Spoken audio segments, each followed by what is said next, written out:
West.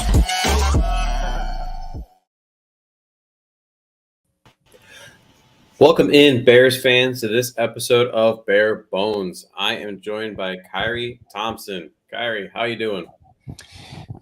I'm doing great. Look, does this intro need to go that hard? Like, I don't know. It just feels like that just goes wildly crazy for this show. But you know what? Okay, I'm in. I'm ready to go run through a brick wall. I remember when I was asking the guy at Clockwork Productions. He's awesome, by the way. If you need anything done, he's the guy to go to. And for this, he's like, "What vibe do you want?" And I was like, "All right, I need '90s Bulls vibes in this," and I think he nailed it. I mean, sick intro, sick music. I just wish the team was better and didn't make me feel sick. Oh God, yes. That's a whole other conversation. But we'll just dive right into this. Our chart review. This is kind of where we tend to go back and look at last week a little bit, but I think we're going to touch on that kind of as we go. So I actually have a little bit I want to talk about in this.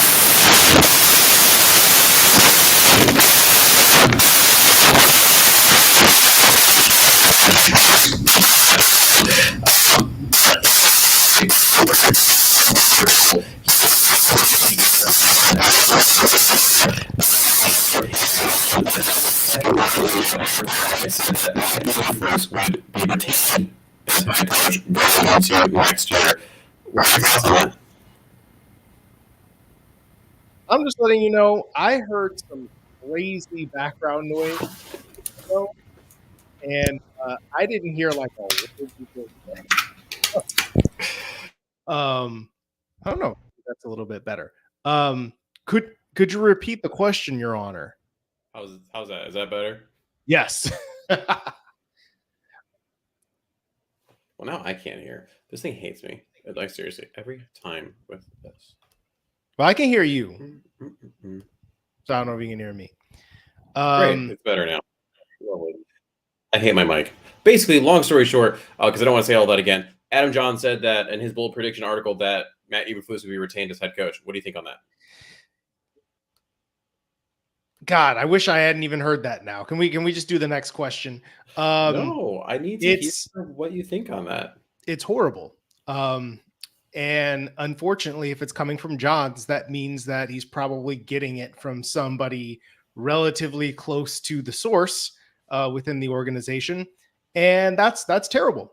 It would set the Bears back once again. Look, aside from the fact that Matt Eberflus is clearly in over his head, and this is a bad team, he's coached it poorly. His coaching staff is coaching it poorly on both sides of the ball, including himself. It once again puts the Bears in a position where they have an opportunity to draft a quarterback of the future, potentially coming up in next April. And would they really just do this again for the third time in a row? Draft a young quarterback and stick him with a lame duck head coach who probably gets fired the next year, and then you're hiring another coach, which in this way it could be a little bit different because maybe a new coach would say, "Oh yeah, I would absolutely love to work with Caleb Williams or Drake May or something," assuming they get one of those guys. And it's not necessarily like, "Oh, I get the fourth quarterback taken in the draft." I don't know so much how I feel about that. Maybe this situation is a little bit different, but again, you're starting off with another with a second offensive coordinator in 2 years. Okay, the last couple of times we tried this, it hasn't worked. Okay, no more of this. For the greater good, Matt Eberflus has to be fired. This whole thing has to get cleaned out. No more. I cannot fathom a reason for Matt Eberflus to be back next year. Yeah, I besides the fact that Johns is very plugged in, I would also think it's partially also due to Poles' comments, where it seems like he's very attached in a way, or at least behind Eberflus. And I don't get why. I mean, obviously these are people, right? People in the building. They get to know each other and all that jazz. But at some point, you got to look at the product on the field. And right now that product isn't good. But I'm glad you said what you did, because it actually leads me into this new little mini segment I'm going to have us do. Triage, How Them Vitals. So This is where we're actually going to get see how you feel and see what you think regarding potential future draft thought process. With this, you don't get to justify your answer whatsoever. You're just going to give me an answer. So it just is what it is. And I'm gonna have Danny do the same thing in the future. Danny, don't listen to this. Um, so right now, as it sits, the Chicago Bears, if the season ended today, it would be picking number 2 and number 3 in the draft. Obviously, there's a bunch of stuff going on. This is just in week 10. So your GM, who are you picking at number 2 and who are you picking at number 3 right now? I'm going to assume, as of right now, the way the winds have been blowing, that Drake May could very well be the number 1 pick in the draft. Sure. Let's say he was number 1. Then I'm taking Caleb Williams. Okay. And who are you taking at number 3? Marvin Harrison Jr. I'm just going to do it. I want blue chippers. All right. Moving on. You don't get to justify shit. We're moving on. All right. Concussed corner. This is where we take something that we did not like from last game, the last week leading up into this upcoming game. And the decision was so odd that the decision maker may have been concussed. Mine's more of a trend in general, just second half adjustments or lack thereof. You tend to see Bears actually kind of come out pretty hot, and then they peter off due to the lack of the next chess move. The Saints started taking away the run game in that previous game, and where was the counter to the counter? It just seems like for the most part the Bears have a game plan. They stick to that game plan, and gosh darn it, if it doesn't work, they're going to keep on going. And that, to me, that just doesn't make sense. I don't know if it's because they can't counter to the counter, right? They can't make that change on the fly at halftime, between quarters, things of that nature, or they just choose not to. But either way, it sucks. I would argue it's the opposite. They don't stick to the game plan. And it feels to me like so for one thing, they don't have an identity that they stick with every week. It seemed like they were finding something like that against Denver and against the Commanders. Run game, take shots down the field on offense. And then against the Raiders, they ran the ball and they played ball control against a bad team. But that has not consistently been the identity for every single game. And I think that I've seen this too much with the New England Patriots, where, again, for those of you who don't know, I've covered this team for the last couple of years, and I've been in this area for the last 5.5 years. So I've seen a lot of Patriots football, and they are notorious for being a game plan team, which means, they have a system, but they are going to game plan specifically for an opponent's weaknesses. And sometimes that meant, especially when they had Tom Brady, that the game plan might look radically different from week to week. Like some days, they would be airing it out. And some days they would line up in the I formation and just pound you to death. And sometimes, depending on what would work, they would stick with it. But they could afford to be chameleons with Tom Brady at quarterback because he can do whatever and run any offense anytime. Now, the Chicago Bears do not have the personnel to do this. They're not good enough to do this. They don't have quarterbacks that are experienced enough to do this. Moreover, they have a quarterback who is specifically very good at pushing the ball down the field and using his legs in the running game, can operate the quick game accurately when he throws the ball, but that is not his strong suit. So you would think that you should operate based off of those strengths very specifically all the time, every game, no matter what the opponent is doing, that should be part of your game plan.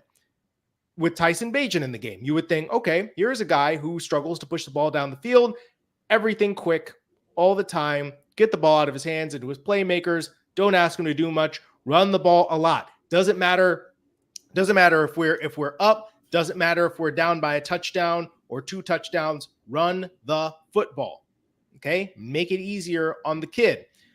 And then they stopped doing that against the Saints. It worked for 3 quarters pretty much. And then they abandoned it in the 4th quarter and basically were like, okay, pure dropbacks, go win us a game. And he couldn't do it. Okay? It was the 2nd week in a row he showed he couldn't do it.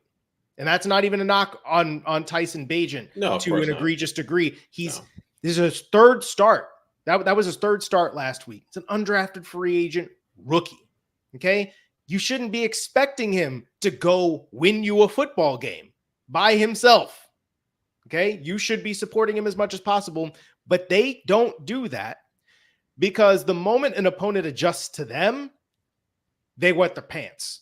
Yes. And they're like, oh no, they showed us a look. We can't run that play. We can't do it anymore because, oh no, they're on to us. You have an offensive line, and particularly the right side of your offensive line, that bulldozes people. Who cares if they know it's coming? Do it over and over and over again until they show that they can stop it.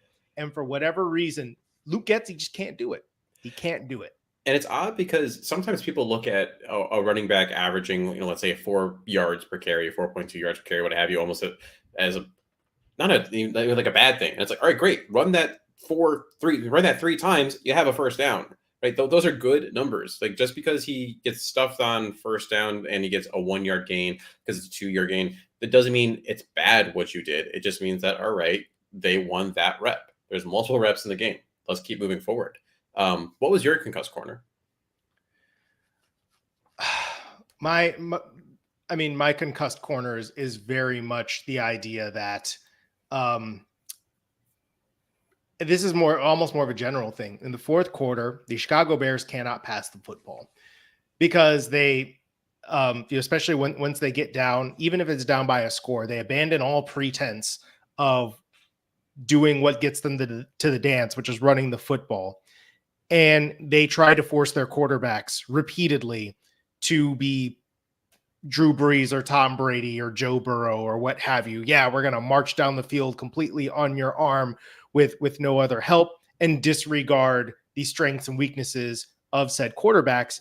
And listen, there's a chicken or the egg or a both and here where, look, maybe it's just a signal that your quarterbacks aren't good enough. Maybe they're just not good enough. And maybe it would be better with another quarterback if you had like Drake May or what have you. Maybe it would be better. But the fact that this is now occurring with 2 different quarterbacks is pretty eye-opening. And you keep on seeing things that show that, the first reads aren't open as much for the Chicago Bears as they are for any other team. Wide receiver separation is below average, et cetera, et cetera. Those are offensive coordinator stats. Yes. Okay. There's a reason you see Brock Purdy and Tua Tagovailoa and Kirk Cousins all the way on the right side of these graphs where they're constantly throwing to open receivers. They're schemed open. Because they are schemed open. And the Bears don't consistently have that. And then it keeps going from there too, right? If you look back when Justin was 8 touchdowns and 1 interception across 2 weeks, DJ Moore had a perfect passer rating when targeted across those weeks. And then DJ Moore isn't heavily featured enough in that offense. I understand, hey, go through your reads, go through your progressions, and you don't necessarily want to force feed the ball, but in some situations, force feed the damn ball. Or a situation like last week where DJ Moore is blocking for a screen to Velus Jones Jr. Why? Why is Velus not blocking for DJ Moore? Also, even a step further, why is Velus on the field? Like at this point, Velus Jones should not play football for the Chicago Bears anymore. I'm done with it. There was a time where I was a Velus apologist and all that jazz, but he's just shown that he can't do it. And you can't be on a team if all you do is return kicks. That's just not how this works. And so, it's so multi-layered and multifaceted. And like you said, we've seen now with 2 quarterbacks. Could you have a better quarterback, a better situation? There's someone better for this offense, 100%. But it's not necessarily a quarterback problem. It is an offensive scheme and even like a roster problem. Even when the quarterbacks are handing the football off, things are still not going consistently well. You have a left side of the offensive line that is held back considerably by the likes of Cody Whitehair and to an extent Lucas Patrick. You have linemen being asked to make blocks that they cannot physically make or that are extremely difficult to make. It's a constant theme, and you can't always tell what they're running, why they're running it. So this is absolutely not just it's not just a quarterback issue. Okay. Could the quarterbacks be better? Yeah. But I think that asking the quarterbacks to save, and this gets back to another thing, asking either quarterback to save this system or save this team, that's a bridge too far. And that's part of the problem in the first place. It's just also not fair. Like, these guys are, we are spoiled because of the Tom Brady's, Aaron Rodgers, Patrick Mahomes, the Josh Allens, even to an extent, maybe a Justin Herbert, depending on the week and the year and what's going on there, that they're these fixers, these erasers, that they're able to take whatever is given to them, take great dog or grade meat and make you, a 5-star meal. And it's just not fair. Like, Tom Brady couldn't do that in 2019. I was here for that. Coaches are paid to coach. Offensive coordinators specifically are there to design an offense that, that can be carried out by the team. Offensive lineman got a block. So, you keep going down the list. I understand, yes, quarterback is the most important position on the field, that they're the highest paid for that reason, all of these things. But, like, can we stop just trying to find the top 3 guy, the next Patrick Mahomes? Find the guy that can be number 15 and onward, especially if you support them correctly. Why can't we live in that world? Because we hired Matt Eberflus. And Matt Eberflus hired Luke Getsy, who has not coached anybody significant at the NFL level aside from Aaron Rodgers, who is probably mainly coaching him. And here we are. That's a perfect time for a nice little break here. Talk about our sponsor. It's time to talk Achilles ankle repair. The first thing to hit the ground when you play most sports is your foot. So why isn't your foot and ankle strength a priority for you? Achilles was created by founder Trey Villarreal and co-founder Eric Schlossberg to give every athlete the advantage to perform with confidence and allow them to play at 100%, even after suffering serious injuries. It is trusted by collegiate and professional teams all over the nation. The Achilles has been shown to increase muscle development by as much as 320% in the lower leg muscles. I use this myself for personal ankle strength and with all of my lower extremity athletes. Often transitioning from table exercises to functional movements and standing can be hard due to ankle weakness. Traditional bands are too weak, and many standing balance exercises are too hard. Achilles bridges the gap by bulletproofing the ankles and knees. Achilles can be used for rehab, injury prevention, and overall strengthening, so it's great for the clinic, the gym, or the home. Want to see in action? Head to their Instagram, Achilles_Nation, or my own personal page, Dr. West Sport PT. Then go to anklerepair.com to order yours. Ankle repair, it is sweet. Moving on to our training room roundup. There is a lot, unfortunately, to talk about here, a lot of layers to discuss here. So we're just going to dive right into it. Let's get it. So, according to Ian Rappaport, and you can see that also to an extent on the screen here, for Thursday Night Football, first start with the Panthers. They activated outside linebacker Marquise Haynes to the 53-man roster after a stint on IR. The Bears activated wide receivers Equinemius St. Brown and cornerback Josh Blackwell from IR and elevated Micah Baskerville and Steven Carlson, linebacker and tight end respectively, from the practice squad to the active roster. Who was not activated? Khalil Herbert, which makes little to no sense to me, considering if you look here on the screen, if you're, of course you're listening live, we're not going to make this a podcast. He was a full participant all week, and yet he can't play. Khalil Herbert is your best running back. Yes, maybe we've seen a good amount from Deontay Foreman in terms of what he's been able to do the last couple of weeks, and he's maybe a better pure runner. Yeah. And I never thought I would say this, but I miss Khalil Herbert's pass blocking compared to Deontay Foreman. And I definitely miss him out of the backfield because Foreman doesn't really give you that. And even if that's not the case, the fact that wouldn't it be better to have the 1-2 punch of Herbert and Foreman? The only thing I can think of is other positional needs across the team that you just couldn't roster him on the 53. I also think what's confused me and confused a lot of people about the way they have handled IR is, for one thing, okay, it's a weird week. It's a short week. Maybe they were just trying to see if he could get back and play as quickly as possible. And maybe he's just not quite up to it. Perhaps that's it. But the other thing about IR is that you decided to designate like Khalid Kareem and Doug Kramer to return from IR. Instead of, you could have just IR Justin Fields and brought him back to return this week, right? Or rather next week, I should say. And not have this saga of he can't, will he or won't he make a surprise appearance, which I don't think we expect him to at this point. But instead, you burned 2 designations to return for players who don't matter, and one who's not even on the roster anymore. Yeah, one's on the practice squad, and one isn't here. So, I mean, I think that they had gotten some praise for the way that they handled Braxton Jones and the fact that he was just ready to, come back and jump right back into action. And same with with Tevin Jenkins.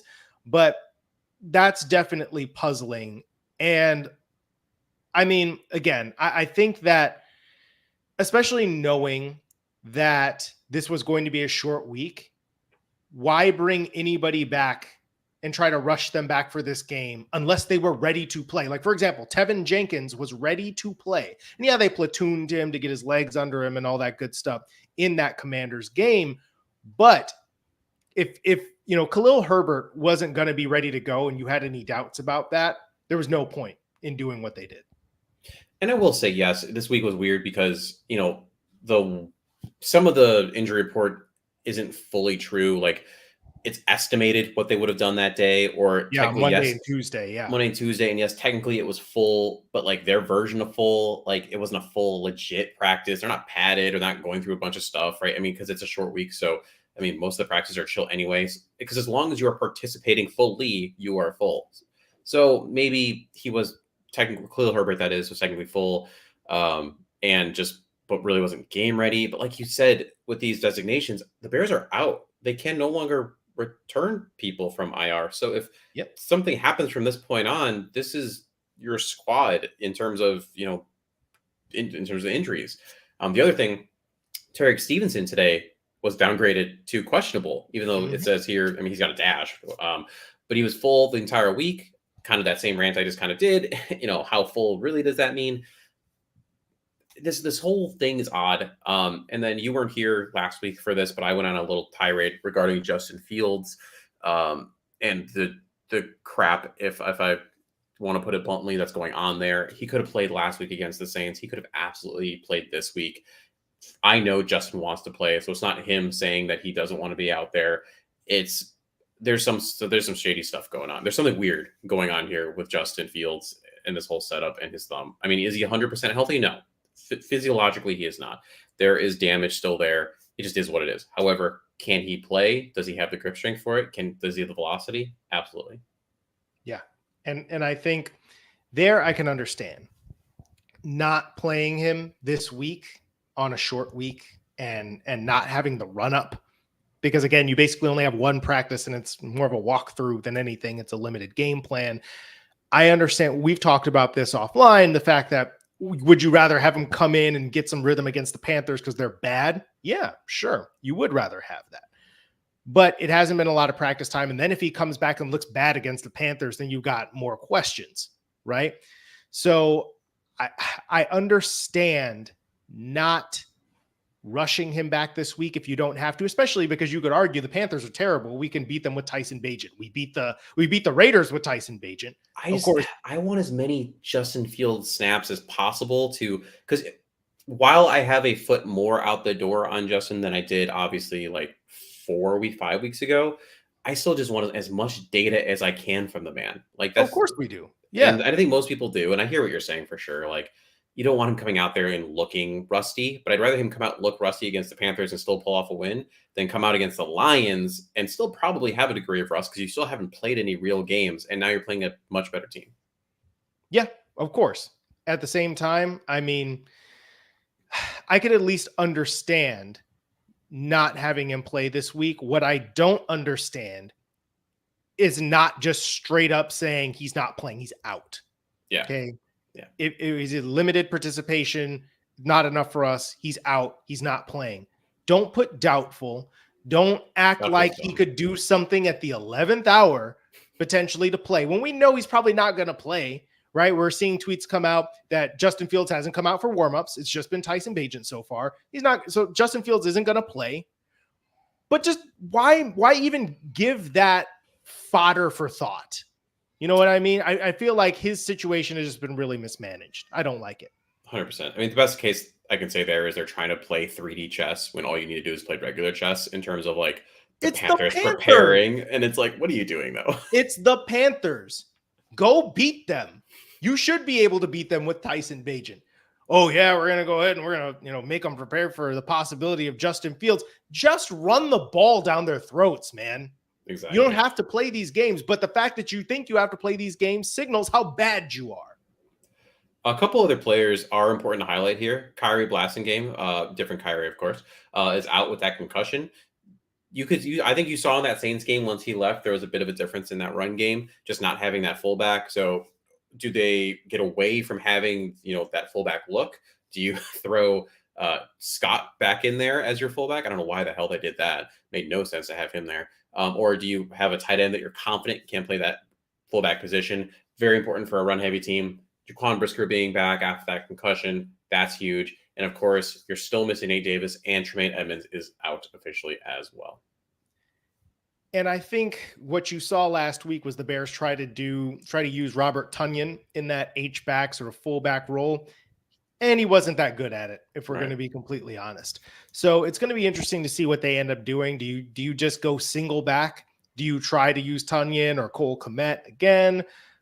How do you want to play this? Because I think if you don't have a fullback or a lead blocker that you can trust, then don't screw around with it. Just go single back and put extra tight ends on the line of scrimmage and just go get it. And then that to me makes the most sense. And that's exactly what I would do. But, I'm just a physical therapist and Bears fan. What do I know? Moving on to our knee-jerk reaction. Just one hot take going into this week. The defense is getting better against bad teams, but, getting better. And that worries me.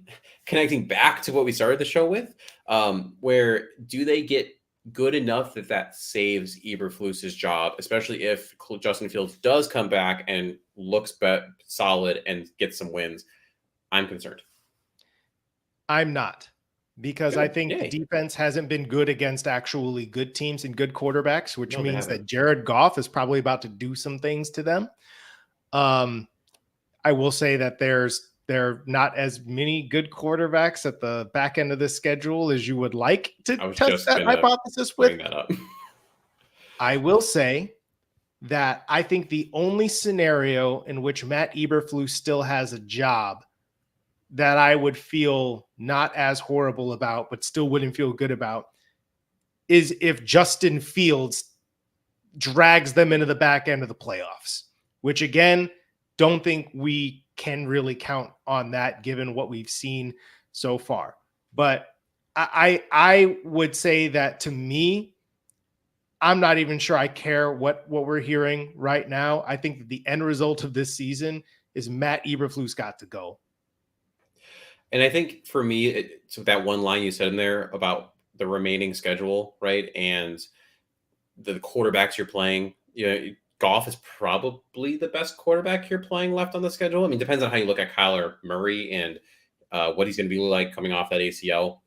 Is him at, let's say, 75, 80%. Yeah. In a vacuum, Kyler Murray is the best quarterback that you would be playing, but we don't know what Kyler Murray is coming off these injuries yet. Exactly. So that being said, with the quarterbacks that you have remaining, with just the general thought process of the teams you have remaining, that's where my concern lies, because NFL teams love talking them into stuff, right? We see that all the time, whether it's the Giants talking themselves into Daniel Jones, whether it's the Commanders talking themselves into Sam Howell. Howell's looked surprisingly good, but I'm still not sold on that. Whether it's the Seahawks talking themselves, I keep using quarterbacks, but that's the one that comes to mind. Into Geno Smith. Love Geno's story. He's not the answer for you. And you're seeing that. And they got smacked last week by the Ravens. That was gross. Yeah. NFL teams love to talk themselves into what's comfortable. And so right now, potentially for the Bears, Poles, whoever, is Eberflus comfortable. And I don't like that. What is your knee-jerk reaction? My knee-jerk reaction is that the Bears will somehow find a way to win. Where are we at? 2-7 right now. They'll find a way to win 3 more of these games, and it won't be enough to save Matt Eberflus's job. I prefer yours to mine. I hope that's the case. I hope so too. To be perfectly honest, something brutally honest, just heading it into this week, some Bears fans really need to sit back and assess why they need Tyson Bagent to be the guy or to be more than he is. And I've said this over and over and over again. I am not anti Tyson Bagent. There's not some weird funky thing here. I'm happy when he does well, but where are we as a fan base when you have to go whatever the situation is? You go on Twitter, you go on ESPN radio, dive into mentions on YouTube on the YouTube comment. I don't care what, or having a conversation at a bar at work where you need to create this narrative that, well, what if regarding Tyson Bagent, and I just don't get why. I don't either, because I think there is, and again, we had people saying that we were being horrible to Tyson Bagent and, we're being mean and we're hating and all that. I just think we need to call the reality what it is right now. And the reality is that Tyson Bagent could probably be a good backup in this league, but he's turned the ball over 8 times in 3 games, or rather in 3.5 games, I should say. And we've seen the limits of what he can do right now. That's not to say he can't become better. But again, even if he could become better, I get all these people talking about, Drew Brees didn't have a great arm, or, Tom Brady's arm got better. You are talking about the outliers of outliers. Do you really think that Tyson Bagent is that level? Tyson Bagent, yeah, somebody was like, he could have been D1 if he wanted to. Yeah, like a D1 AA school. Yeah. Right. I can't even remember the D1 school that he got an offer to. Right.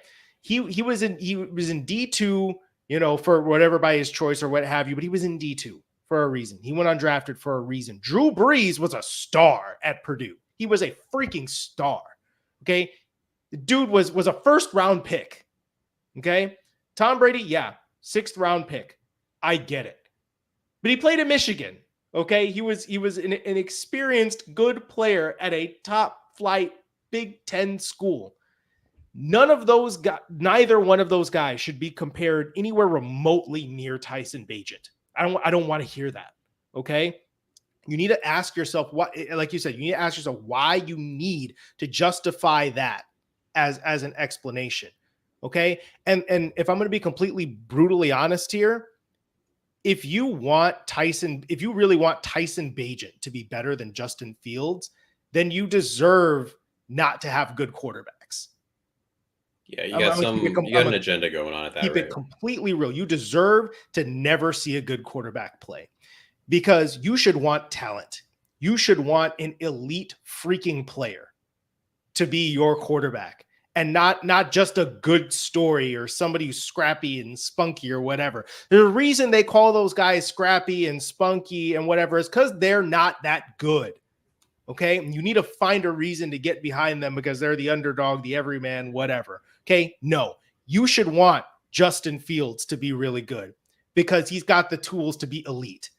Now, as somebody put it earlier, he's got the tools to be elite. Does he have the tools to be average? he's got to work on some of the average things because he can do the elite things. But if not Justin Fields, you should want Drake May, or you should want Caleb Williams. You should not want Tyson Bagent to be your starting quarterback, to be your franchise guy. You should want greatness. And if you don't want greatness, then I can't help you.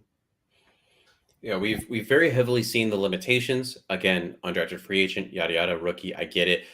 That's it's double-edged sword because you can say the reason why he's not there, but at the same time, like try to convince yourself, like, oh, like if he gets more time and more reps and all these things, when you look, I'm going to quote the QB school, JT O'Sullivan, when he looked at Tyson Bagent's film this last week from that Saints game. There was just some throws, and actually another person did it too. Anyway, but like there were just some of those throws, some of those interceptions where if you had a bigger arm, you wouldn't need to fit it into you could fit into a tighter window, right? It can be like that first interception that went to Cole Kmet. Yes, Cole Kmet could have stepped up a little bit more. He probably should have gone to the first or the second read, not the third read, which was Cole Kmet. But if he had a bigger arm, he could have fit that to Cole, but it just didn't happen. What is your perfectly honest? To be perfectly honest, there is no margin for error with Tyson Bagent playing quarterback, and I'm tired of watching him play because he's boring as hell. At least in my eyes.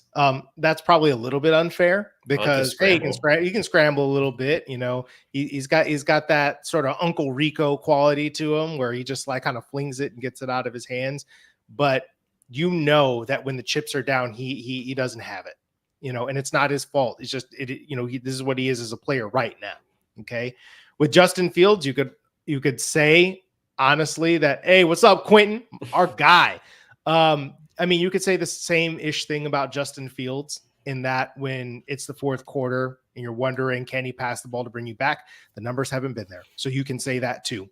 But you might see some elite stuff when Justin Fields plays that you just won't see when Tyson Bagent plays. I don't need to see any more of this. I never needed to see anything more of it. Seen enough. Tyson Bagent, mid AF. Give me Justin Fields.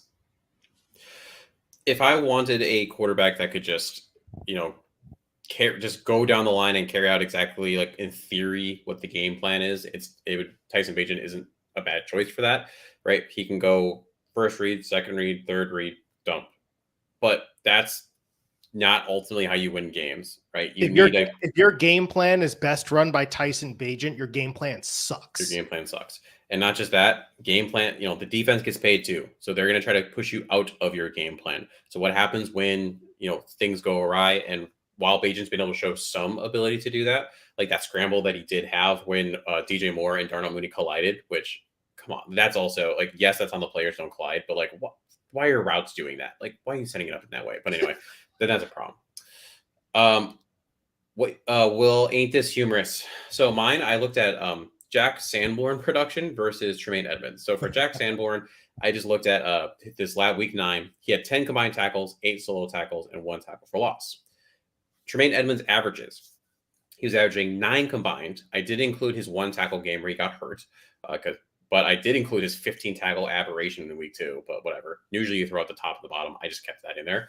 He had 5 solo tackles, so 3 less than Jack, and he averaged 0.43 tackles for loss. I believe he had 3 tackles for loss in the season. Sanborn is making $85,583 per tackle. Tremaine Edmonds is making $2 million per tackle. Long story short, you're getting similar, if not slightly better production out of Sanborn. I tried defending the Tremaine Edmonds signing when it happened because he is a good player. And I get it. It's not just about the tackles. You know, Tremaine Edmonds does a bit more in theory because of his size, his length, his speed. In the pass game, when you're playing the stupid cover 2 defense, you're hoping he's your Brian Urlacher type. But when you look at the dollars and cents of it and where you could have spent that money elsewhere, like maybe actually going and getting a more versatile and more impactful 3 tech, you know, getting a center, which we can dive into that. There wasn't a ton in free agency. That's a whole other conversation. Or some of these other things, you didn't need Tremaine Edmonds, and it's just kind of funny. Yeah, and his utility is definitely in question right now.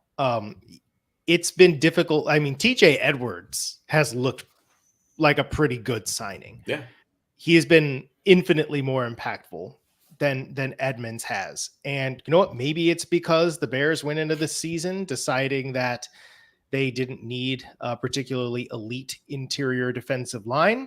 They didn't need to sign a 3 technique. They were just going to go ahead and draft a couple of them and then subsequently not play them at 3 technique or play them at all. So maybe if you get somebody real in front of Tremaine Edmonds, he's better. But right now we don't have that. Can I go on to mine? Go on to yours because I'm trying to look something up anyway. Perfect. All right. So mine comes as I look at the Chicago Bears blocking grades, not just pass blocking, but overall blocking grades. And I scroll down the list and I see of the 28 Chicago Bears that have blocked somebody at some point this year, Cody Whitehair and Lucas Patrick ranked 26th and 27th overall in terms of overall blocking grade. Cool. They are they are both by far the 2 worst regular blockers on the team. And I bring that up because for whatever reason, the Chicago Bears have decided that maybe out of veteran loyalty to Cody Whitehair or what have you, that we're just going to keep on trotting him out there at left guard and seeing what happens, even though he can't move, he can't play. And unfortunately, you can't play him at center because he can't snap the ball, which means that Lucas Patrick has to be in and snap the ball, even though he can't block. So it's just hilarious to think that no matter what the best 5 offensive line combination is, it features somebody who, again, out of the 28 people that have blocked someone for the Chicago Bears this year, which, by the way, includes Justin Fields. Justin Fields is on the list of people who have made blocks this year. That's cool. Two of the worst ones are two of your regular starters. To go back to your point earlier, Dexter played 14 snaps or 22% of the snaps in that last game, and Zach Pickens played 11 snaps or 17%. So yeah, they're really not playing. No, they're bad. And by the way, just as an update, not that this surprises anyone, Justin Fields has been nowhere to be seen on the field with inactives due in approximately 2 minutes, which means the dude's not going to play. It's going to be so cool when he just runs out of that tunnel and surprises everybody because they made a deal with the NFL to like not have to show their inactives. Well, look, they better not, because I bet on over 19 Tyson Bagent rushing yards for today. So I kind of need Tyson Bagent to play. It was only 19. Yeah, I know, right? Of course. Yeah. Okay. That was just a bad line. Who made that? Steal. What you need to know. Looking just at some storylines and stats for this upcoming game, Chicago owns a 4-1 record against the Carolina Panthers in their last 5 matchups. Carolina has been outscored by 30 points in the last 5 matches with Chicago. The Panthers are 4-7 against the Bears all time, and Carolina is 3-2 at home and 1-5 on the road. The Panthers are 1-0 against the Bears all time in the playoffs. A couple other points. State of the Panthers' O-line is not great. Ike Ekwonu, their former first-round pick, definitely has regressed. Has not looked like people would have thought. Austin Corbett is coming off an ACL injury previously, so he's not really 100% and is struggling, hence why there's so much pressure up the middle. And the other thing, too, the storyline-wise for this game, according to Adam Schefter, so the Bears have a 43% chance for the number 1 pick with a win tonight, first highest of any team per ESPN Analytics. With a loss, that would fall to 28%, which is the 3rd highest, trailing the Cardinals and Giants. I think that what I would want you to know, what you need to know, based on your note about Ike Ekwonu, is you're probably going to see a lot of Montez Sweat over there, and see if you can get Montez Sweat going in this game. Obviously, he played his first game for the Chicago Bears against the New Orleans Saints last week, had a couple of pressures, but still looking for an impact game. This could be a good way to introduce him to the Chicago Bears fans in a positive light and pick up some momentum for when they play better teams like the Detroit Lions, which will be their next matchup. Moving on to our love it, hate it, rehabilitate it. My love, Bears run defense versus the Panthers rushing offense. I feel like this is the one I do a lot just because the run defense is one of the main consistent units. You can argue whether they're actually good at stopping the run or teams just say, screw it, we're going to pass. Either way, it could happen. But this Panthers rushing offense isn't fantastic. Chuba Hubbard has a 7.8% DVOA. DVOA measuring a team's efficiency by comparing success on every single play to a league average based on situation and opponent. He also has a success rate of 57.6%. So actually okay. Miles Sanders, on the other hand, has a negative 17% DVOA and a success rate of 37.7%. If you compare that to the Bears running backs, Deontay Foreman has a 9.3% DVOA. Herbert has a 13.8% DVOA. And Roschon Johnson, who's been in and out and effective, ineffective little combo, 17.1% DVOA, and all 3 of their success rates are above 50%. So Hubbard ranks 32nd in yards this season with 328, while Sanders ranks 50th with 229. Last week, the Bears held Alvin Kamara to 26 yards and Taysom Hill to 52 yards on 5 yards per carry. So as a whole, Bears should be able to stop the run if the Panthers try to lean into that. Yes. Love it.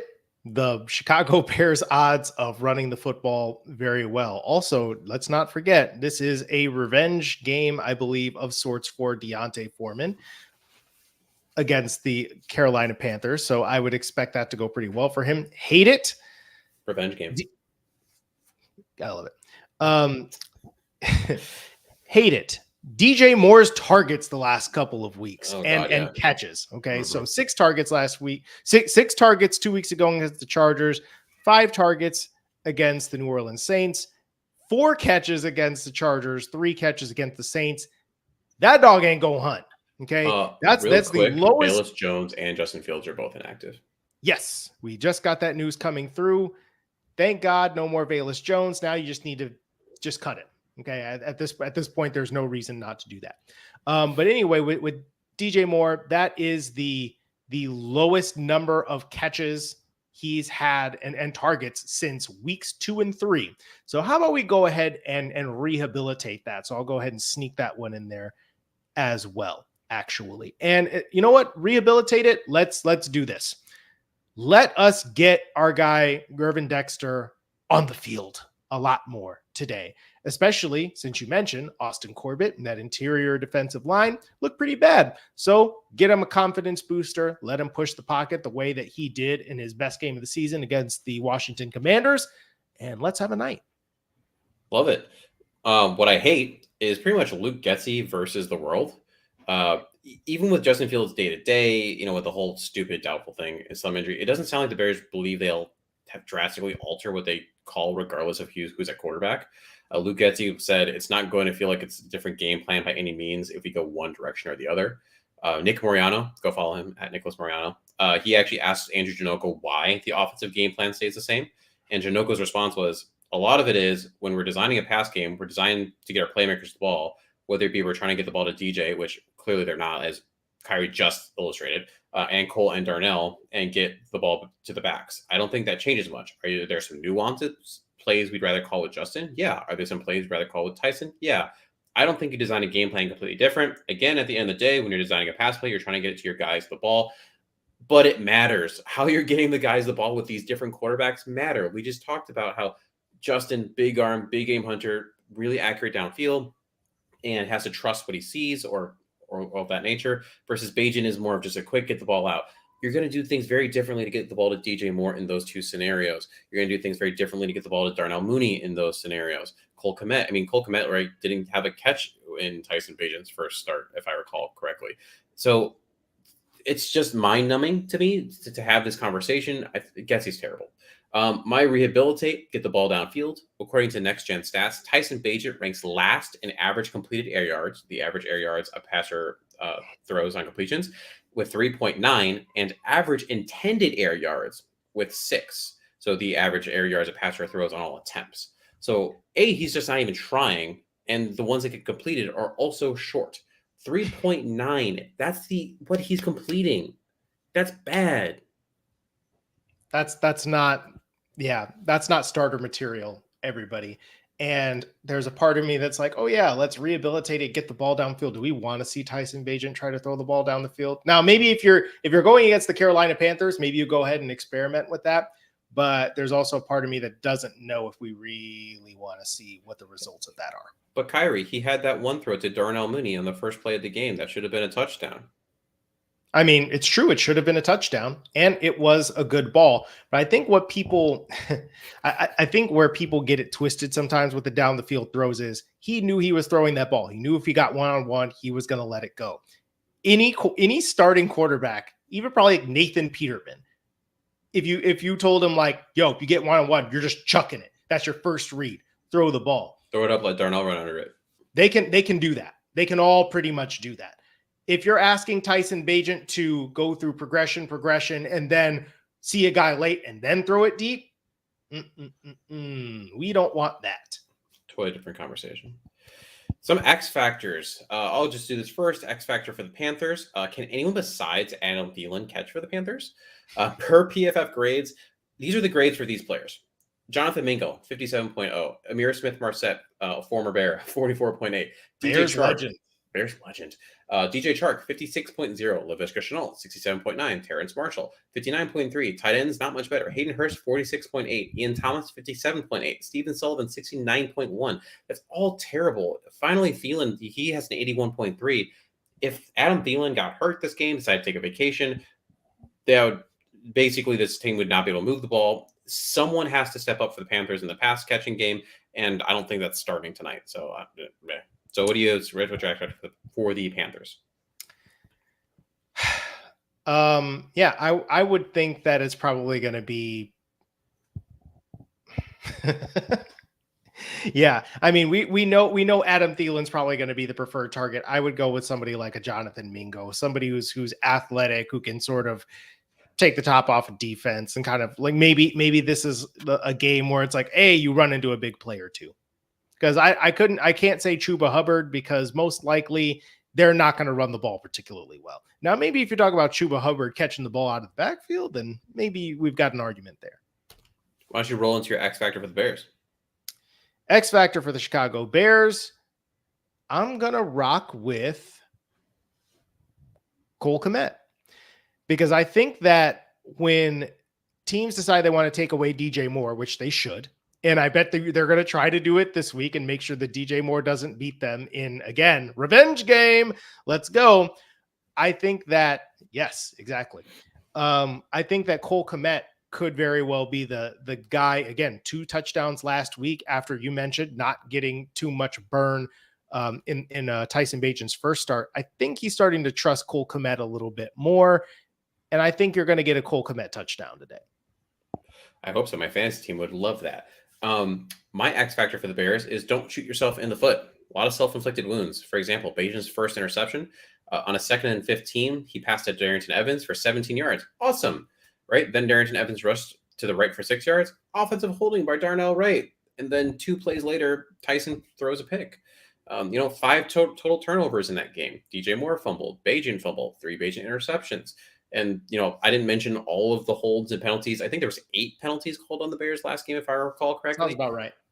Don't shoot yourself in the damn foot. And especially, culture Eberflus and hits Eberflus, the S is supposed to stand for smart. Stop it. What are we doing? In a world where T stands for the ball, I don't think we can take anything on that list at its word. Nah, it's trash. All right, it's kind of the fun part of the show. We'll roll through these. Over-unders. Bears turnovers, 1.5. Over. Unfortunately, probably true. Carolina Panthers passing yards, 200. Over.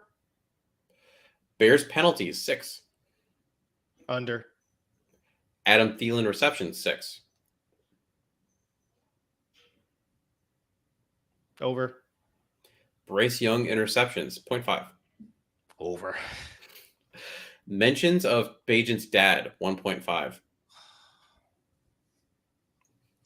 Is a national broadcast. Yep. So That's literally the reason I put that number there.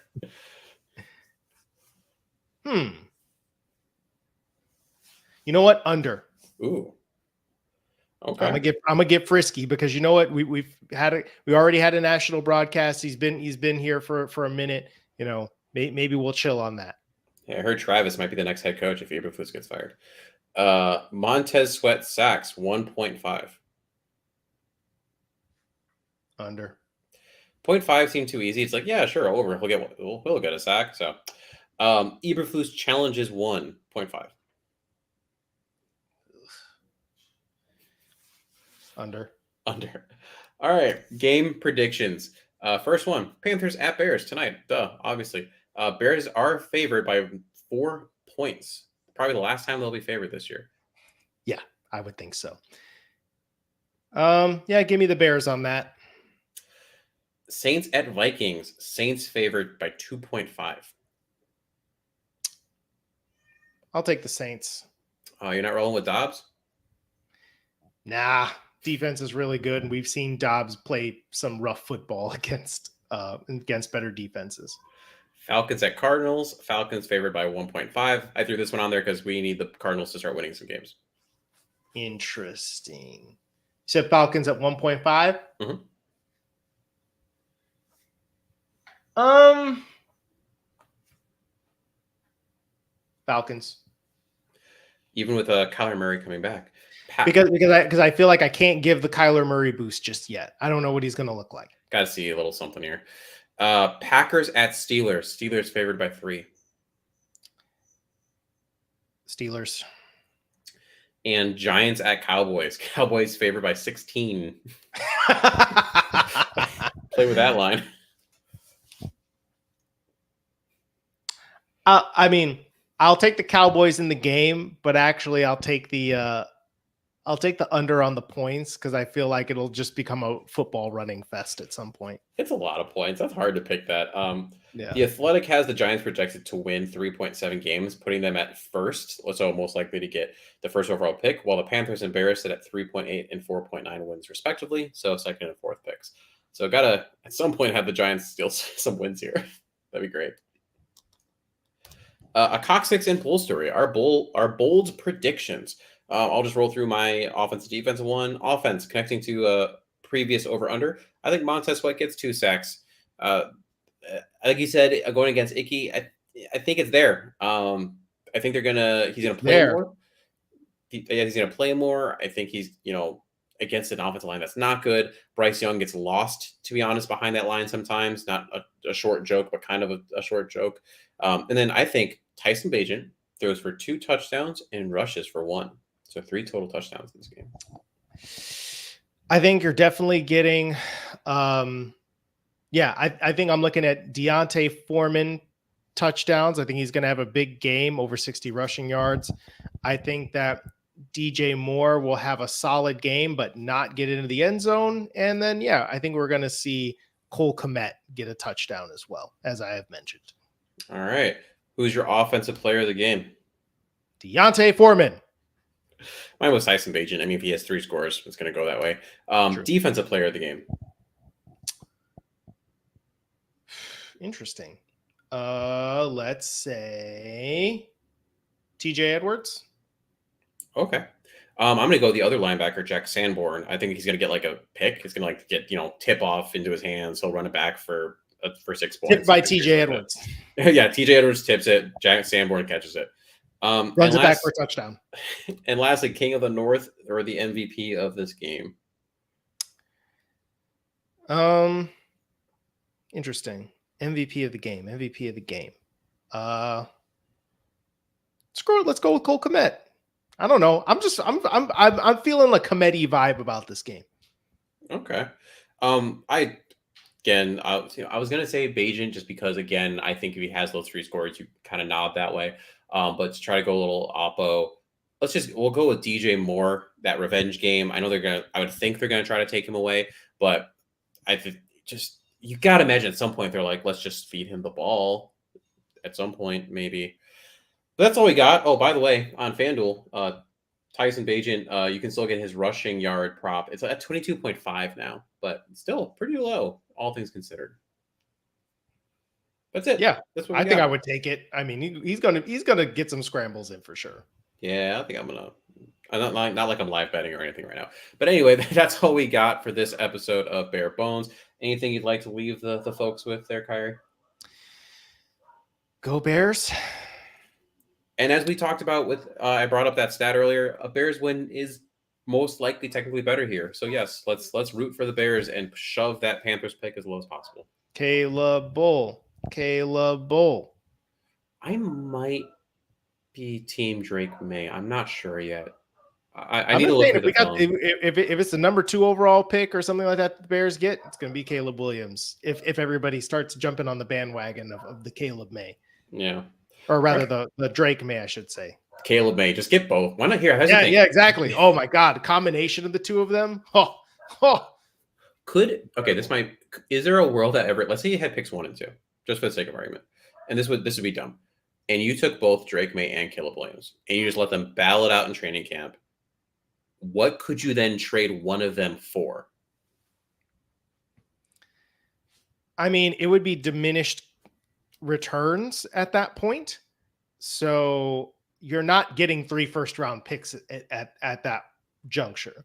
You would probably end up getting maybe one or two.